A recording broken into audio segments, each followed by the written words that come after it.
Election commission ने chairman Tehreek-e-Insaf को party सदारत से हटाने का फैसला कर लिया। ज़राए के मुताबिक मौजूदा सियासी सूरत-ए-हाल पर इलेक्शन कमीशन का अहम इजलास ख़त्म हो गया।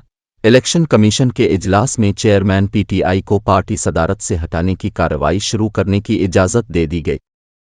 इजलास में नई मरदमशुमारी के बाद की सूरत-ए-हाल का जायज़ा लिया गया।